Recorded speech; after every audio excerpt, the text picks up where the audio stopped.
যাদের সাথে কোনো দল ঠিকমতো সিরিজ খেলতো না, সে ছোট্ট একটা দল টি-20 বিশ্বকাপে এসে কতটা সাফল্য দেখাতে পেরেছে সেটা আর অজানা নেই বড় বড় দলগুলির কাছেও।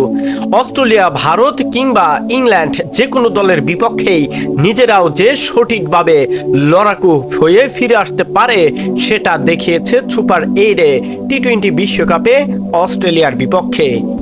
প্রথমে ব্যাট করতে নেমে মাত্র 148 রানেই শেষ করতে হয় আফগানদের ইনিংস। দ্বিতীয় ইনিংসে ব্যাট করতে নেমে অস্ট্রেলিয়া সেই রান তাড়া করতে নেমে বারবারই হিমশিম খাচ্ছিল। একের পর এক আফগানদের বোলিং তাণ্ডবের দৌড়ে যেন একবারে নিমিষে শেষ হয়ে গেছে অস্ট্রেলিয়ান সকল আইকনিক ব্যাটাররা। এদিন উল্লেখযোগ্য কোনো ব্যাটারই দলের জন্য সাফল্য বয়ে নিয়ে আসার মতো কিছু করতে পারেননি আফগানদের বিপক্ষে। আফগানদের হয়ে শেষ ওভারে বলে এসেছিলেন নাজিবুল্লাহ জাদরান। শেষ ওভারে লাগতো মাত্র 22 রান। সে রানটি নেয়ার জন্য বারবারই চেষ্টা করেছে অস্ট্রেলিয়ান ব্যাটাররা, কিন্তু সেটা আর সম্ভব হয়নি। মাত্র 2 বলের মাথায় শেষ উইকেট হারিয়ে অস্ট্রেলিয়াকে হারিয়ে মাত্র 21 রানের জয় নিয়ে মাঠ ছাড়ে আফগানরা।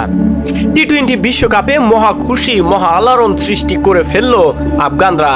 কেননা হবেই না কেন, এত বড় একটা দলের বিপক্ষে ম্যাচ খেলে তাও আবার 21 রানের জয়, সেটা তো আর কম কথা নয়।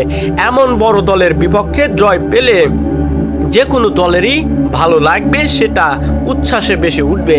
আফগান দর্শক সমর্থকদের প্রশংসায় এবার পুরো দল যে কাজটি করেছে সেটা স্মরণীয় একটা অধ্যায়। টি-20 বিশ্বকাপে সুপার 4-এ যাওয়ার লড়াইয়ে আফগান যে জয়টা অর্জন করলো সেটা এখন শুধুমাত্রই দেখার বিষয়। বাংলাদেশের বিপক্ষে যদি আর একটা ম্যাচ জিততে পারে তাহলে সুপার 4 নিশ্চিত হয়ে যাবে আফগানদের।